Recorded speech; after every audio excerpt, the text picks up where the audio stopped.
간밤에 미국 나스닥 지수가 인플레이션에 대한 우려감 때문에 네. 대형 테크주들이 빠졌었고 그 영향을 받아서 필라델피아 반도체 지수도 한 4% 정도 빠졌었고 네. 그러다 보니까 우리나라의 SK 하이닉스와 삼성전자가 시가총의 뭐 가장 큰 덩어리를 차지하는 애들인데 걔네들이 빠지다 보니까 시장도 흐지부지해서 빠졌던 거고 외국인들이 어제하고 다르게 좀 많은 매도가 좀 나왔습니다. 네. 볼까요? 얼마나 팔았는지 저도 중간에 와가지고 2조 원 넘게 팔았어요. 그러네요. 네. 거래소 시장 한 2조 2천억 정도 매도가 나왔고 코스닥 시장도 한 2,200억 정도 딱 거래소 판 만큼 팔았네요. 한 10분의 1 정도 팔았으니까 선물도 한 1조 정도 매도가 나왔고요. 개인이 다 받았네요. 어제하고는 좀 완전히 또 판이 다른 양상을 보이고 있는데 사실 외국인이 오늘 한 2조 한 2천억 정도 지금 팔았잖아요. 차는 오히려 네. 잘 됐다라고 봐요. 아, 이게. 잘 됐다. 네. 와이 잘 됐습니까? 이게 외국인들이 많이 생각해 보세요.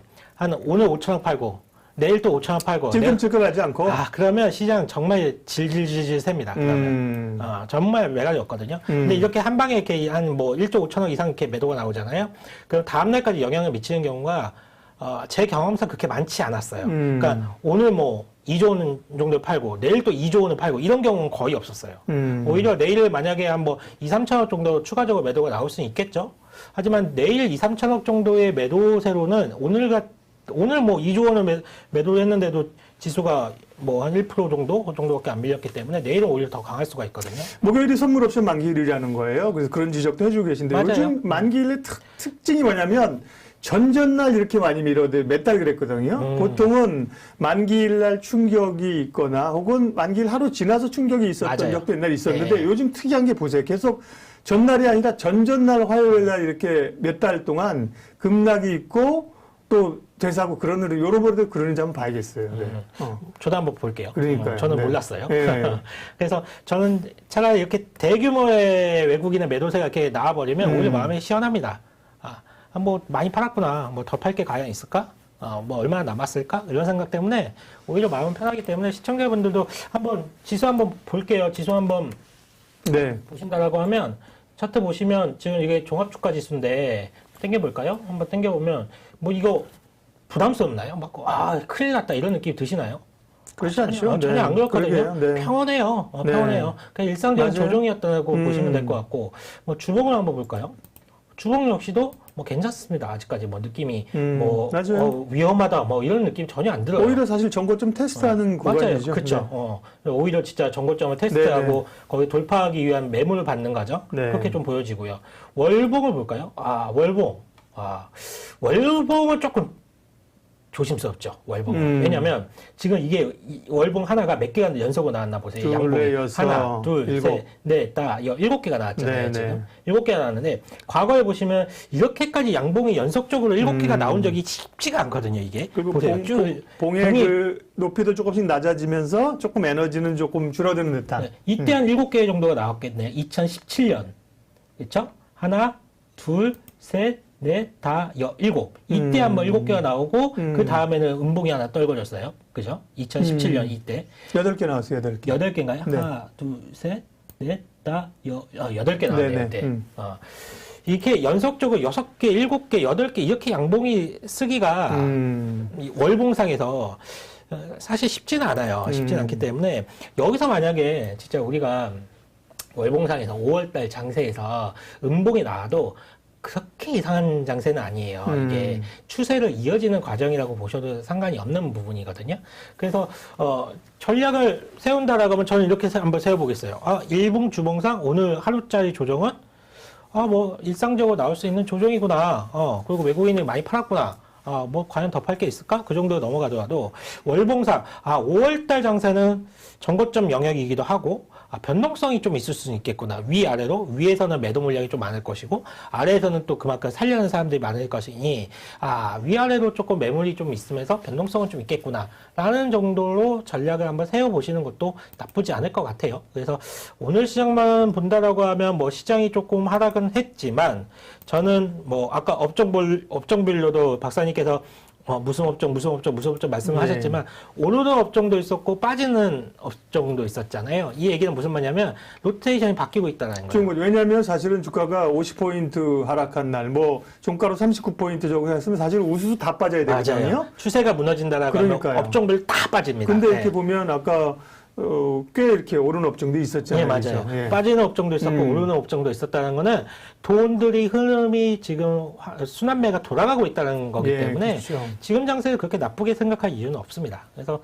오늘 뭐 그렇게 저는 시장이 뭐 그렇게 위험하다라는 생각은 안 들기 때문에 잘 한번 또 대응하시면 될 것 같아요. 그러게요. 근데 이제 빠지면 한 50% 빠지면 어쨌든 간에 공포감이 오니까요. 그죠? 오늘 같은 날 정말 야, 주식 사기 좋은 날이다. 이런 마인드를 좀 멘탈을 가지면 좋은데, 그죠? 뭐, 워치리스트에 있던 종목들, 다는 아니더라도 그렇죠. 예, 슬슬 사줄까? 이렇게 가면 좋은데, 투자를 다 그렇게, 그런, 긴 투자를 하시는 게 아닌 분들은. 올인하고 뭐, 계셨어. 그래. 그렇죠. 혹은 이제 더 살 돈이 없거나, 그런 분들은 이제 좀 힘든 거죠. 현금 비중이 그만큼 중요해요. 맞아요. 네. 현금 비중이 없이 그냥 주식만 100% 갖고 가시는 분들은 마인드가 어떤 마인드냐면 오늘도 오르고 내일도 오르고 내일 모레도 오르고 뭐 365일 오르기를 바라는 마인드로 하시는 분들이 주식 100% 가져가는 거거든요. 근데 사실 주식은 그렇지 않잖아요. 오를 때도 있고 빠질 때도 있고 그런 거기 때문에 현금 비중이 그만큼 중요합니다. 그래서 현금을 적절히 오를 때는 좀 확보를 하시면서 대응한다라고 하면 지금 장세는 뭐 그렇게 두려워할 장세가 아닙니다. 네. 아까 제가 말씀드린 것처럼 오늘은 개인들이 많이 샀지만 개인들의 매수세가 작년 같은 폭풍 매수는 적어도 지금 아닌 것 같다, 지금. 그래도 외국인 중요한데, 외국인의 향방이 최근에 이제 달러가 좀 달러 인덱스가 약세로 간다면서요? 맞습니다. 네. 일단은 제일 중요한 부분이 이 달러 인덱스거든요. 지금. 네. 이게 제가 달러 인덱스 한번 또 볼까요? 네. 93까지 갔다가, 그죠? 달러 인덱스의 모습인데요. 90.19. 실시간은 아닙니다. 실시간은 좀 다를 거예요. 일단 보시면 일단 지금 시장에서 가장 중요한 부분이 지금 달러 인덱스라 저는 생각을 좀 하고 있거든요. 이게 작년 말까지 저도 이제 상당 부분 동조했던 부분이 뭐였냐면 올해 달러 전망을 약세로 보고 있었어요. 사실 약세로 보면서 완화적인 연준의 통화 정책이라든지 바이든 정부의 그런 확장적 재정 정책 이런 것을 이제 생각을 해본다라고 하면 시장에는 막대한 달러들이 공급이 될 것이고 그러면 당연히 달러가 약세가 될 부분이 높다라고 보고 있었거든요. 그 작년 말 올 연초였던 저의 그 뷰였고 대다수도 아마 그런 생각을 좀 시장의 참여자들이 좀 가지고 있었을 겁니다. 네. 이런 생각을 가지고 있었는데 보기가 좀 보시면 연초부터 흐름이 보기 좋게 그냥 그 예상과 다르게 강세로 가버렸죠. 근데 달러가. 그거는 사실 한 89까지 갔던 게 많이 내려왔고 사실은 오른 것도 사실 달러가 강해서 그런 게 아니라 달러 인덱스는 유로 하나 이런 게 약해서 사실 달러 강했던 거예요. 맞습니다. 그런 요인도 있어요. 예, 네. 달러 공급은 증가를 했는데 이게 미국 경제가 오히려 건강한 모습을 그러니까요. 보였고 네, 유로존은 아직 어렵고. 예, 1분기 정도에서 그 백신의 접종 속도가 워낙 빨랐기 때문에 미국이 반면에 유럽은 백신의 접종 속도가 느렸거든요. 그러다 보니까 미국 경제가 굉장히 좋은 모습을 보였고 그거에 대한 달러의 수요를 좀 촉발을 했고요. 그리고 1분기에 그 단기간에 미국의 시장 금리가 좀 올랐잖아요. 그러면서 그런 부분들도 달러 강세를 그렇죠. 지지하는 요인이 좀 되었습니다. 그런 1분기 흐름이 달러 강세의 흐름이 바뀐 게 지난 4월부터 확 바뀌었거든요. 4월달 보시면 이제 4월을 기점으로 해서 달러 인덱스가 다시 약세의 흐름을 이어가는 모습을 볼 수가 있는데 이렇게 약세로 또 이어가는 흐름은 지난 1분기하고는 또 완전히 좀 달라진 모습을 보여주고 있는데 일단은 서프라이 지수 기준으로 본다라고 했을 때 미국 경기 모멘텀이 양호한 수준이긴 하지만 이게 더 이상 서프라이즈는 아니라는 거죠.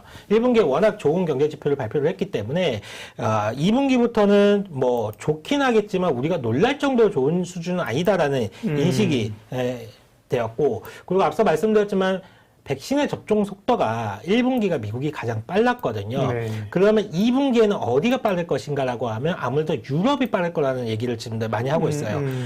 초창기에 항상 이렇게 뭐 우리가 화이자라든지 모더나 백신이 미국 위주로 이게 백신을 맞았기 때문에 그 미국은 접종 속도가 빨랐고 유럽 같은 경우에는 화이자라든지 모더나 이런 백신 수급이 원활하지 못하면서 백신 접종 속도가 느렸는데 지금 뭐 뭐 이번 주에 큐어백인가요?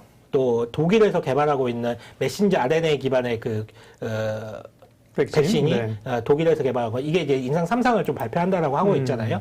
이게 만약에 임상 3상 결과가 좋다라고 하면 세 번째 메신저 RNA 기반의 백신이 이제 나오게 됩니다. 그게 독일의 백신이기 때문에 아무래도 유럽의 백신 접종 속도를 끌어올릴 수 있는 요인이 되겠죠. 그러면 유럽 경제가 더 좋아진다는 거고, 그러면 말씀하셨지만 달러 인덱스는 유로화라든지 일본의 엔화라든지 스위스 그런 스위스 프랑인가요? 그런 네. 통화에 의해서 달러 인덱스가 결정이 되는데 당연히 유로화가 강세가 되는 요인이 될 수가 있고 달러 인덱스는 약세로 좀 바뀔 수가 있는 부분이죠. 이런 생각들을 좀 시장에 녹여가기 때문에 4월부터는 지금 달러의 그 흐름 자체가 상당히 약한 모습을 좀 보여주고 있고요. 여기서 우리가 이제 생각을 해볼 게 과연 그러면 달러가 약세가 되면 어떤 현상이 일어날지 어떤 부분이 바뀔지에 대해서 한번 생각을 해봐야 되는데 지금 대부분 원자재들은 달러로 표시가 되죠. 네. 달러로 표시가 되고 즉 달러에 대한 민감도가 크고 달러 약세에 인해서 원자재 가격 상승과 이를 수출하는 이머지 시장이 굉장히 좋아질 수밖에 없습니다. 그래서 최근 시장을 이끌었던 섹터를 곰곰이 한번 생각을 해보세요. 철강 가격이 급등한다든지 네. 화학 제품의 스프레드가 강세가 그렇죠. 된다든지 네. 그리고 최근에는 목재 가격이 미국에서는 네. 엄청나게 뛰고 있다라고 하고 있잖아요. 그리고 곡물 가격도 뛰고 있고 이 모든 원자재 가격 표시가 달러로 되는데 달러가 약세가 되니까 상대적으로 이런 원자재 가격들이 다 급등하는 것처럼 보여지고 있거든요. 그렇기 때문에 지금의 이제 원자재 가격 상승은 이 달러 약세와 밀접한 좀 관련이 있습니다. 그리고 이런 쪽은 우리가 얘기할 때 경기 민감주라고 좀 얘기를 많이들 하죠. 잘 생각을 해보세요.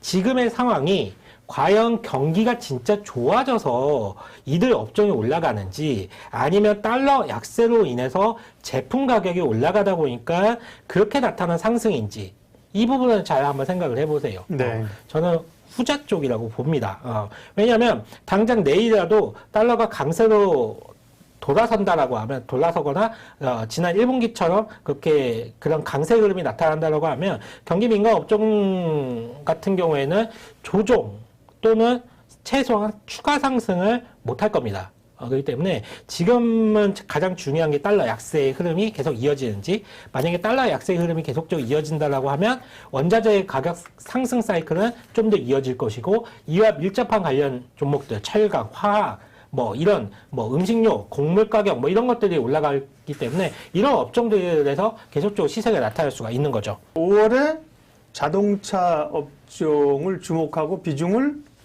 늘리자. 맞습니까? 네, 맞습니다. 네. 자동차 쪽을 제가 말씀을 좀 드리고 싶은데 네. 사실 이 자동차 쪽 말씀을 드리기 전에 좀 더 말씀을 드리고 싶은 거는 뭐냐면 네. 지금의 장세가 저는 굉장히 좋은 장세라고 생각을 해요. 좋은 장세 생각을 하는 게 왜 그러냐면, 우리가 이제 다시 한번 생각을 해볼 게, 그래, 달러가 약세가 된다? 그러면 원자재 가격이 상승하는 그런 거와 맞물린다라고 봤을 때, 여기서 이제 드는 의문이 하나 있을 거 아니에요. 그래, 그럼 원자재 가격이 상승을 하면, 그러면 인플레이션이 올라가겠네? 네. 인플레이션이 물가가 상승할 거고, 물가가 상승한다라고 하면 금리 인상이 되겠네? 오르겠네? 그럼 금리 인상이 되면 또 이머지 시장 빠지는 거 아니냐? 라는 또 우려감이 있을 수가 있어요. 근데, 제가 이 지금 장세가 왜 좋은 장세라고 말씀을 드리냐면, 일단 연준에서는, 테이퍼링과 관련해서 연준 위원들마다 생각이 조금씩 다르긴 하지만, 그래도 연준 위원장의 생각이 가장 중요하거든요. 그렇죠. 제롬 파월이 중심 딱 잡고 맞습니다. 있어요. 지금은. 네. 테이퍼링의 퇴짜도 지금 못 꺼내놓고 하고 있잖아요. 아직 할 네. 때가 아니다. 라고 누누이 얘기를 하고 있잖아요. 그리고 연준에서는 이미 밝혔어요. 과거에는 금리를 인상하는 조건, 금리를 결정하는 요소 중에 가장 중요한 요소는 인플레이션이었습니다. 물가가 뛰면 무조건 금리를 상승하게끔 되어 있었어요. 연준이 가장 첫 번째로 보는 지표가 물가였습니다. 아니, 연준에서 딱 얘기를 했죠. 지금 물가에 대해서는 인내심을 가지겠다. 평균 물가 목표자는 그래서 맞습니다. 만든 거잖아요. 예, 평균 물가 에버리지 인플레이션 뭐죠? AI 타겟팅이라 했었나? 네. 평균 물가제를 좀 도입을 하면서 웬만큼 단기적으로 올라도 용인하겠다는 거예요. 용인하겠다라고 명확하게 얘기했어요. 예. 즉 금리 인상 조건에 물가 상승에 대해서는 당분간 고려하지 않겠다라고 했어요. 네. 그러면서 지금 연준에서 금리 인상이라든지 테이퍼링을 땡길 수 있는 요소는 물가가 아니라 바로 고용이거든요. 고용이 연준에서 바라보는 가장 중요한 지표 중에 하나입니다. 근데 주말 사이에 우리가 또 고용 지표를 봤었는데 미국의 고용 지표가 4월에 고용 지표가 쇼크 수준으로 나왔잖아요. 네. 한 100만 명 정도가 증가할 거라고 예상을 했는데 실제로 까보니까 26만 명 정도? 네. 그 정도 나왔기 때문에 고용 수준이 굉장히 쇼크 수준으로 나왔으면 이건 연준에서 움직일 수가 없어요. 지금 상황에서는. 물론 4월에 고용 수준이 쇼크가 나온 게 일시적이다라는 얘기도 있습니다. 5월 달까지 돌아가면 이제 5월 달에 다시 회복이 될 거라는 얘기도 있지만 그럼 5월 달 돼봐야 되고요. 일단은 그렇다라고 하면 시장에서 우려하는 금리 인상, 그러니까 인플레이션율에 의해서 물가가 상승하면서 금리가 인상이 될 것이다라는 우려감은 접어두셔도 된다 이거예요. 그러면 원자재 가격이 상승하면서 경기 민감주도 상승을 하고 금리가 상승하지 못한다라고 했을 때 금리가 묶어졌을 때는 다시 성장주도 올라갈 수 있거든요. 경기 민감주와 성장주들, 그러니까 우리가 흔히 아는 가치주하고 성장주가 동시에 올라갈 수 있는 그런 장세가 연출될 수 있는 게 바로 지금의 장세입니다. 그래서 저는 지금의 장세가 굉장히 좋은 장세다라고 좀 말씀을 드리고 싶고요. 그렇기 때문에 여기서 제가 5월의 전략이라고 할 수 있는 부분은 특별한 전략을 좀 말씀을 드리기보다는 이 말씀을 꼭 드리고 싶은 게 주식 비중 함부로 줄이지 마십시오. 줄이지 말라고요? 네, 주식 비중 오늘같이 빠진다 했을 때 함부로 줄이는 거 아닙니다. 네. 아까도 말씀드렸지만 지금 장세가 굉장히 좋은 장세고 이 장세가 지금 전고점에서 테스트하는 영역이잖아요. 아까 현금을 많이 적정히 가지고 있어야 된다면서요? 가지고 있는데 주식 비중을 그러니까 만약에 100%를 주식 비중을 채우란 말씀을 드리는 게 아니고 예를 들면 지금 포트에 한 70% 있다면 안 좋으니까 30%를 확 줄이지 말라는 그러지 말이죠. 말라는 거죠. 만약에 70% 포트의 주식 비중을 가지고 계신 분들이라면 이거를 주식이 오늘 좀 빠진다고 했을 때 네. 말씀하신 것처럼 60%, 50% 줄이지 말라는 거예요. 네, 네. 최대한 주식 비중을 유지하시면서 지금의 장세를 좀 즐기실 필요가 있고 대응하실 필요가 있는 부분이고 네. 전고점에서 지금 테스트하는 영역이기 때문에 만약에 그렇죠. 네. 전고점 훅 벗겨서 올라가 버리면 그러면 주식 비중을 한번 줄였다가는 이 다음 상승 사이클을 제대로 못 누릴 수가 있습니다. 그래서 지금은 주식 비중을 저는 함부로 줄 때는 아니고 보유하신 종목도 있을 거 아닙니까? 네. 지금 보유하는 종목들 대부분의 종목들을 뭐 어떤 종목들을 가지고 계실지 모르지만 장세가 이렇게 돌아서 나올 때는 대부분 종목들이 앞서거니 뒤서거니 하면서 대부분 다 따라갑니다. 근데 이거를 먼저 가겠다고 메뚜기처럼 뛰어다니지 마세요.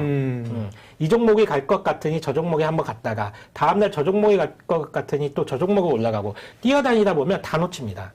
지금은 내가 가진 보유 종목들을 찬찬히 다시 점검을 해보시면서 함부로 주식 비중 줄이지 마시고 네.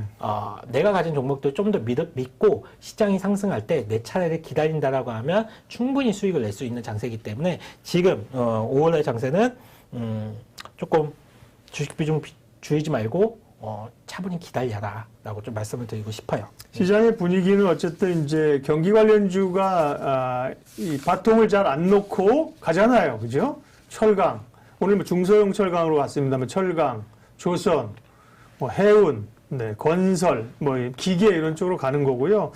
근데 거기다가 이제 한사혁 과장님은 성장주도 여기서 꼬꾸라지는 국면이 아니다. 네, 맞습니다. 같이 이제 가는 국면이라고 얘기를 하셨고요. 아까 모두에 말씀드린 것처럼 저희가 자동차 업종을 이제 주목해야 된다라고 말씀해서 이유를 말씀하겠다고 했으니까요. 자동차 업종을 주목하시는 이유를 말씀해 주십시오. 5월에 저는 이제 포트를 이제 운영을 하면서 네. 조금 자동차 업종에 대해서 이제 주의 깊게 좀 보고 있고, 네. 이쪽을 좀 포트에서 좀 강화를 해야 되겠다라고 좀 생각을 좀 하고 있는데, 예. 일단은 자동차 업종이 연초에는 분위기가 굉장히 좋았잖아요. 기대감도 많았고. 애플카 이슈도 네. 있었고 당장 뭐 우리나라의 뭐 현대 기아차가 애플과 뭔가 이슈가 터지면서 네.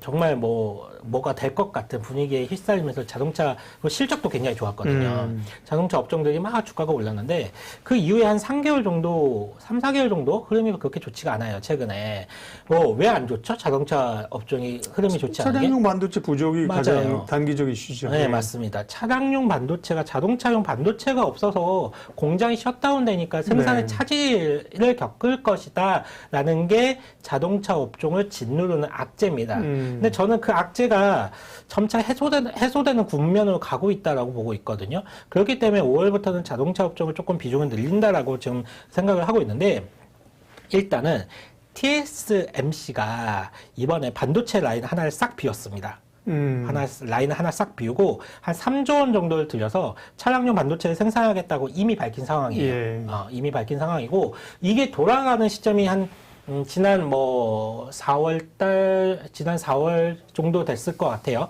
지난 4월 정도에 이 얘기를 했기 때문에 반도체, 차량용 반도체 생산한다고 해서 그 다음날부터 뚝딱뚝딱 만들어낼 수 있는 거 아니잖아요. 충분히 수율도 잡아야 되고, 이런 시기를 한 3개월 정도 잡는다라고 하면, 한 7월부터는 TSMC에서 생산되는 차량용 반도체가 시장에 공급이 되기 시작을 할 겁니다. 그 부분이 첫 번째고 있고요.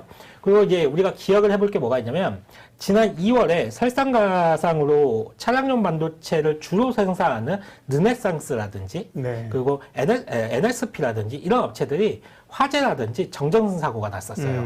그러면서 엎친 데 덮친 격을 이들이 차량용 반도체 생산해내지 못했었는데, 이들 업체들이 화재라든지 이런 공장들이 정상화되는 시점이 또 공교롭게 7월에서 8월입니다. 그러면 차량용 반도체 공급 부족 이슈가 피크가 되는 시점이 5, 6월이라는 얘기예요. 7월부터는 어쨌거나 지금보다 많은 반도체들이 시장에 나온다라는 거거든요. 그러면 공급 부족 이슈가 가장 피크가 되는 5월, 6월 달이 가장 피크가 될 것이고, 그동안 자동차 수요 같은 경우에는 코로나19 충격에서 가장 빠르게 회복되는 업종 중에 하나가 자동차 쪽이었거든요. 근데 공급이 따라가지 못해서 이제 그동안 문제가 됐던 건데, 특히 미국 같은 경우에는 백신의 접종 속도가 가장 빠릅니다. 그래서 미국 사람들이 지금 몸이 근질근질해요. 사실. 놀고 싶어서. 1년 동안 지금 야외 활동을 못하게 했고, 여행을 못 가게 했고, 그러다 보니까 미국 사람들 지금 몸이 근질근질합니다. 놀고 싶어서.